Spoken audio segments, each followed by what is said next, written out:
শেহজাদির মা, তোমারে তো একটা কথা কবার নাকি ভুলেই গেছি। কি কথা? তোমারে বিয়া করার আগে আমার একটা গার্লফ্রেন্ড আছিল, আচ্ছা, কি নাম?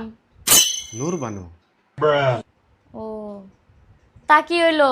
তোমার হাতে বিয়ে হইলো না? আসলে বিয়া শাদিটা তো ভাগ্যর কথা, আল্লাহ তোমার হাতেই লেখছিল, তাই তোমার হাতেই হইল। কিন্তু একটা কথা, মেয়েটা বিয়ার পরেই চাকরি পাইছে, যার হাতে বিয়ে হয়েছে ওরে ধনী বানিয়ে দিল। আমি ওরে বিয়া করলে কি জানি আমি এখন ধনী থাকতাম, কিন্তু কি আর করার, আসলে আল্লাহ বিয়াটা তোমার হাতেই লেখছে আমার। अब देख तू अब देख तू अब तू হুম, गया बेटा अब সবই तू তো गया देख বুঝলাম। तेरी औकात मैं दिखाता हूँ আমারও तुझे একটা মেলা ভালো ঘরের থেকে সম্বন্ধ আইছিল। ছেলেটাও দেখতে শুনতে মেলা সুন্দর আছিল, পুরা হ্যান্ডসাম আছিল, উঁচা লম্বা, বাড়ি ঘর মেলা দুনিয়া ছিল। কিন্তু কি আর করার, এই কৈতরের ক্ষোভে আইয়া পড়ছি।